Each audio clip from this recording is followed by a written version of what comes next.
түркітілдес халықтың бауырластығына, достығына көп нәрсе жасап келе жатсыз. Сізді түркі әлемінің атасы деп үлкен баға берді. Бірақ мына көршілес отырған Қырғыз елінің басшысы Алмазбек Атамбаев жақында Евроньюстегінге бір сұхбат беріпті. Сонда айтты, мына қазақтардың блокада жасап, адам шығыны болды, шекараны жауып қойды. Осындай сөздің шығуы неліктен деп ойлайсыз? Енді бұл бүйректен сирақ шығару деген бар ғой қазақта. Мен бұған қысқаша ғана жауап беремін. Жақында біздің премьер-министр Сағынтаев болып келді Қырғызда. Атамбаев оны қабылдады.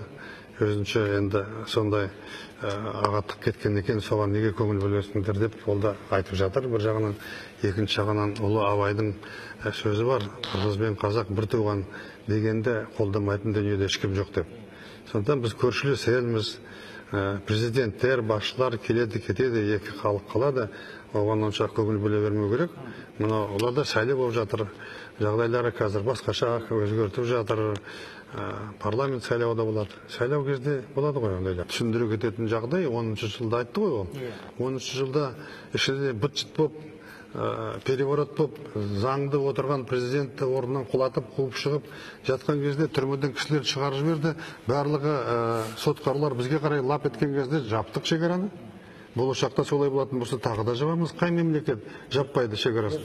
Түркияда жауып отыр. Олардан сол кезде Өзбекстанда жапты, Тәжікстанда жапты. Сондықтан ол жерде ешкімнің кінәсі жоқ, кінә сөйледе болған жағдайда. Керісінше, Қырғыз елінің ішінде азамат соғысы болмасын деп, мен Бакиевті алып шықтым. Оның төгерегінде қаруланған үлкен топ болатын. Бішкекке барып, барлығын қиратамыз деп отырған кезде, Отынбаев деген сол кездегі мемлекеттің басшысы болатын. Соның қол қатыменен ол бізде бар. Онаны алып кетуді сұраймыз дегеннен кейін ұшақтарды жіберіп, әскерилерді жіберіп, мен алып шығып, соны ішін тыныштатқам. Сондықтан оған мән берудің керегі жоқ. Саясаткер болу үшін, ел басқару үшін кәдімгі ана пілдің терісіндей терің болу керек. Сабақтың өтпейтін. Ол өтімді кетімді бүгін айтты, ертең сөз деген әрине басшы болғаннан кейін ойланып сөйлеу керек әр сөзді. Жалпы екі елдің арасындағы, туысқан елдің, бауырлас елдің арасындағы қарым-қатынасқа сол арқылы сызат түседі деп мен ойламаймын. Жағдайлары оңай емес олардың. Көмектесіп отырмыз, әлде де көмектесеміз. Жақында біз 40 миллион ақша бердік. Ана шекарадағы лабораторияларды жөндеу үшін, бізге ет сүтін әкелу үшін 40 миллион доллар. Мен ақша жіберіп, ана Ошта бәрі қирап қалған кезде 2 мектеп салдырғыздым. Гуманитарлық көмектерді анда-санда беріп тұрамыз.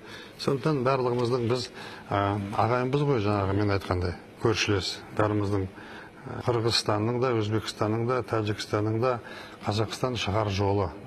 Темір жолы да бізден, автокөлік жолы да бізден, ұшақтар да бізден келіп отырады, байланыс та бізден. Достықты сақтау керек, бірлікті сақтау керек, одан артық үлкен қазына жоқ дүниеде.